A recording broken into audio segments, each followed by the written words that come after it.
गुरुमुखो संत महापुरुष संसार में प्रकट होकर यही उपदेश करते हैं कि संसार के सुखों और रसों से सुरती को हटाकर हमारी तरफ लगाओ। काम बहरहाल पहले या पीछे यही करना होगा, चाहे जीव इसी काम को जल्दी कर ले या कि युगों युगों तक पूरा करे। इस काम के किए बिना कोई चारा नहीं है। पहले भी कई जन्म इस जीव के काल और माया के धोखे में नष्ट हो चुके हैं। अब संत महापुरुष चिताते हैं और जताते हैं कि खबरदार रहो। ये काल और माया के असबाब हैं। उनकी चाह करने का मतलब काल और माया की गुलामी हासिल करना है। अब जो तुम इनकी गुलामी करोगे, इसके बदले में तुम्हें दुख और परेशानी प्रदान करेंगे। गुलामी अगर करनी है तो सद्गुरु की करो, ताकि तुम्हें मालिक का दर्जा भी हासिल हो सके। माया के बेकार के सुखों और संबंधों की गुलामी करने से भला हासिल क्या होगा, यह भी सोच लो। इनसे तुम्हें जो कुछ हासिल होगा वह है सर्प की योनि, भूत प्रेत, शुअर और वैश्य आदि की योनियां। कहा है तो है कि जीव सद्गुरु का ध्यान करके सद्गुरु के स्वरूप में लीन हो सकता है।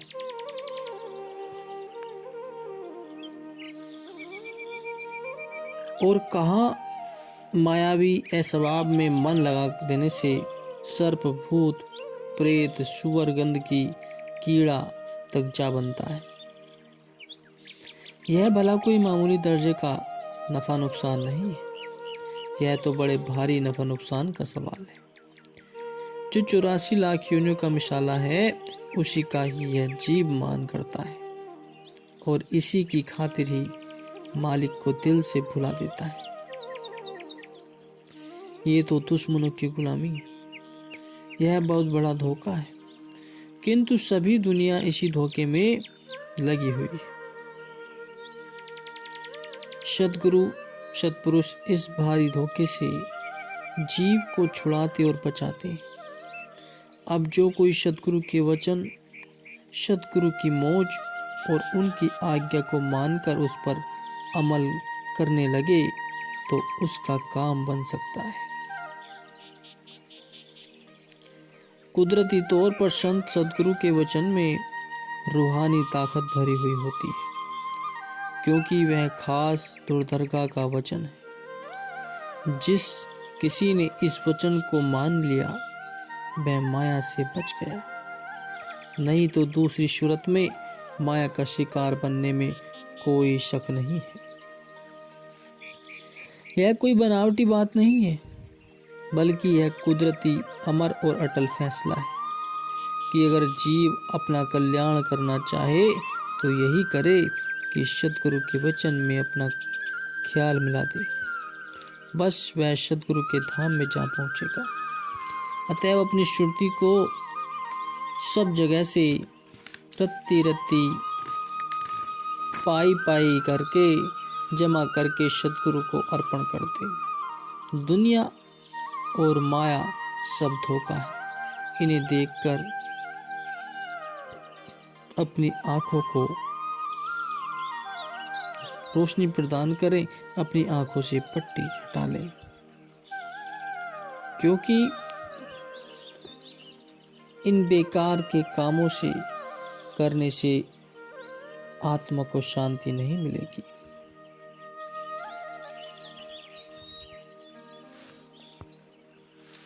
भक्ति और परमार्थ के सिवाय जीव का खास निजी काम और कोई नहीं हो सकता। बाकी सब धंधे जो यह जीव करता है वे सब बेगाने धंधे हैं, किंतु भक्ति और परमार्थ जीव का निजी कार्य है।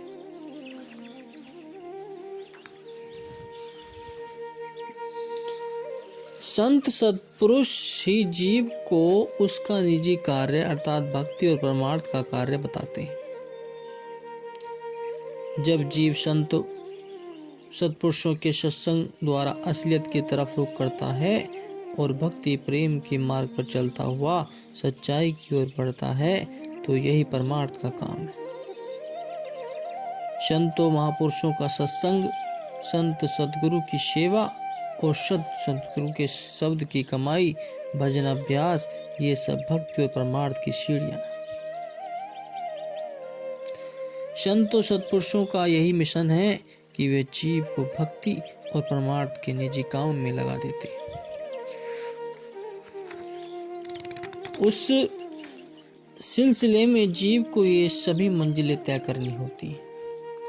जीव की सुरती जो अपने निज घर से उतरकर संसार में और संसार की मोह ममता में फंस गई है, अब सद्गुरु शब्द की अमली कमाई के, दूसरे शब्दों में बिना भजन अभ्यास की कमाई के, इसकी अपने घर में या निज देश में वापसी मुमकिन नहीं। और बाकी सब साधन अर्थात संत पुरुषों का सत्संग, सत्पुरुषों की रहनुमाई, नजदीकी और खिदमत या सेवा आदि, ये सब भजन अभ्यास की दृढ़ता के लिए होते हैं। यह जीव संत सद्गुरु की शरण में इसलिए आता है कि जीव की सुरती अपने निज देश से उतरकर संसार में फंस गई है। वो ममता में अटक गई है, विषय विकारों और झूठे धंधों रिश्तों में रच गई है। अब इसे आजाद करना है। सुरती अपने सच्चे मालिक से बिछुड़ गई है, अपने निज धाम से भटक गई है, इसलिए दुखी और बेचैन है, व्याकुल और अशांत है। अब इसे वापस अपने निज देश में पहुंचाना है, शांति और आजाद के धाम में, आनंद के धाम में ले जाना है, या दूसरे शब्दों में इसे कुल मालिक से मिलाना है जहां से यह बिछड़ी हुई है। अब यह बारीकी बड़ा प्रश्न है, अति सूक्ष्म मार्ग है, अति कठिन समस्या जीव के सामने। सुरती तो संसार के स्थूल बंधनों में स्थूल रूप हो चुकी है और यह मार्ग अति सूक्ष्म है। फिर किस उपाय से यह कठिन समस्या सुलझेगी गुरु? संत जन सत्पुरुष इसी का सरल उपाय बताते हैं। कबीर साहिब जी कहते हैं कि निराकार की आरसी साधु की दे, लखा जो चाहे अलख को इन ही में लखी ले। कि सत्पुरुषों या सच्चे मालिक को देखने का दर्पण संत जनों के स्थूल रूप का ध्यान ही है। संत जनों का ध्यान ही स्थूल रूप में कुल मालिक के दर्शन की आरसी। अगर असंख्य पुरुष जो जाहिरी नजरों से नहीं देखा जा सकता को देखने की ख्वाहिश है, तो उसे संत जनों के स्वरूप में ही देखो। अगर उस निराकार कुल मालिक को साकार रूप में देखने की चाह है, तो वह कुल मालिक संत जनों, सत्पुरुषों, सतगुरुओं के रूप में ही देखा जा सकता है।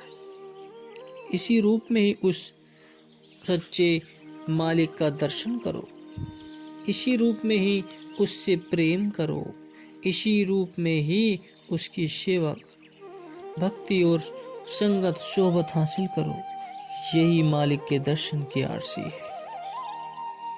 संत मत के सभी महापुरुषों ने भी यही कहा है। यही कारण है कि जीव को संत सद्गुरु की सेवा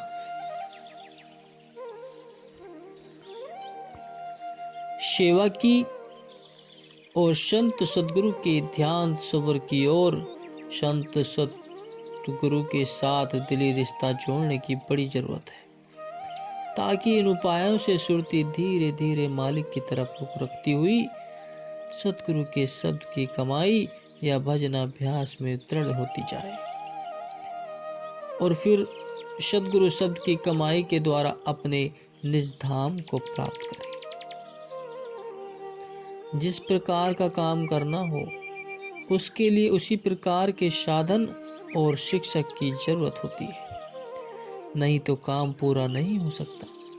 इसलिए अपनी बिछड़ी हुई सुरती को कुल मालिक के साथ मिलाने के लिए भी उसी के अनुकूल जो ऊपर बताया गया है साधनों और जरियों को अपनाना होगा। यह जीव का निजी काम और इसकी जीव को बहुत ही जरूरत है, चाहे उसे काम का आभास हो या ना हो।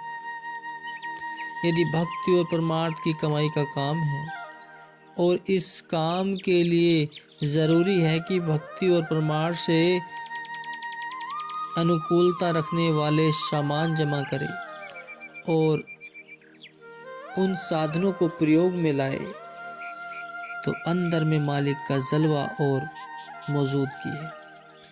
मगर उसका साक्षात्कार करने के लिए संत सद्गुरु की सेवा, भक्ति और उनके रूहानी शब्द की कमाई करने की बहुत जरूरत है। दही के अंदर मक्खन तो मौजूद है, मगर वह जाहिर आंखों से नजर नहीं आता। तुम जिसे दही समझते हो वह असल में मक्खन का रूप है, मगर तुम उसे वही दही समझ रहे हो।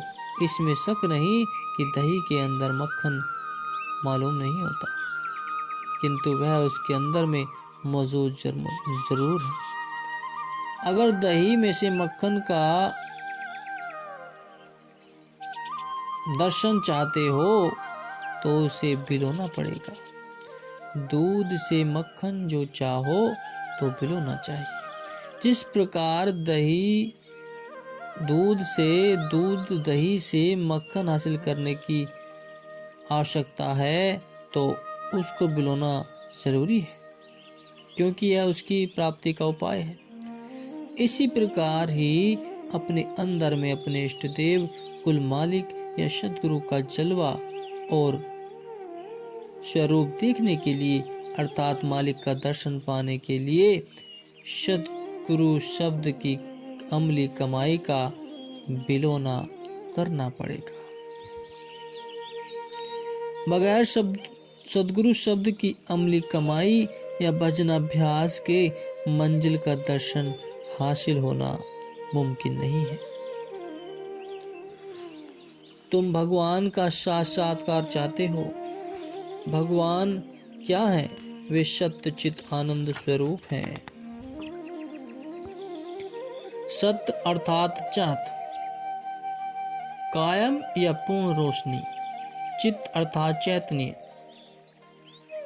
और आनंद, सच्ची खुशी, गोया तुम्हें हकीकी रोशनी। यह तो संत सद्गुरु की सच्ची मोहब्बत से हासिल होंगे। मन की खुशियों को पाना है, अपने इस जन्म में आनंद चाहते हो, तो मन के मनोरथ फुरने या इच्छाएं किसी को सच्चाई और रोशनी की तरफ नहीं ले जा सकती। यदि मालिक की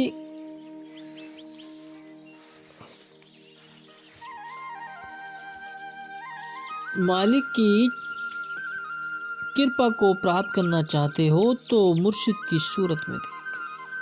प्रथम मुर्शिद के स्वरूप का आशिकपन, फिर अंदर रोशनी ही रोशनी। मन की सारी दौड़ धूप काल और माया के दायरे के अंदर है।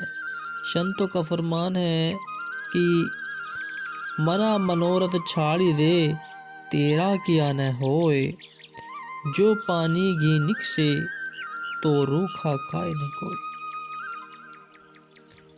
कि मन के मनोरथों से कुछ हासिल नहीं होगा, इनसे रूह को कोई फायदा नहीं हो सकता। रूह की तरक्की के लिए जिन चीजों की जरूरत है, रूह की हकीकी भूख जिस साधन से मिट सकती है, वह संत सद्गुरु की मोहब्बत और उनके शब्द की अमली कमाई है। इसलिए मन के सब मनोरथ छोड़कर पूर्ण रूप से संत सदगुरु से लिव लगा, सब कुछ तुम्हें मिलेगा। सदगुरु के शब्द में सुरती को जोड़ो, इसी की तुम्हें जरूरत है। इसके बगैर तुम्हें शांति और आनंद हासिल नहीं हो सकता। बस यह परमार्थ और भक्ति की कमाई है, जो संतों महापुरुषों के शरण में जाने से ही प्राप्त होगी। इस भटके हुए मन को परमार्थ के कार्य में लगा, संतों की सेवा में लगा। संत महापुरुष खुश होकर तुझे उस नाम की दात बख्शेंगे जो तुझे उस परमात्मा से मिला देगा। मनुष्य सांसारिक सुखों के लिए दिन रात दौड़-धूप कर रहा है, परेशान है कि कैसे इस माया के धंधों को इकट्ठा किया जाए, इन बेकार की वस्तु को इकट्ठा की जाए, जिन्हें यहीं पर रह जाना है, जो कभी साथ नहीं जाएंगे। उस वस्तु की कमाई नहीं कर रहा जो हमेशा के लिए साथ भी जाएगी और परमात्मा की प्राप्ति करेगी। तभी तो इस मायावी मोह में भटके हुए मनुष्य को संत महापुरुष सही मार्ग बताते हैं और उस पर चलने का आसान तरीका बताते हैं, जिससे परमात्मा की प्राप्ति हो जाती है और जीव का जन्मों जन्मों से कल्याण हो जाता है।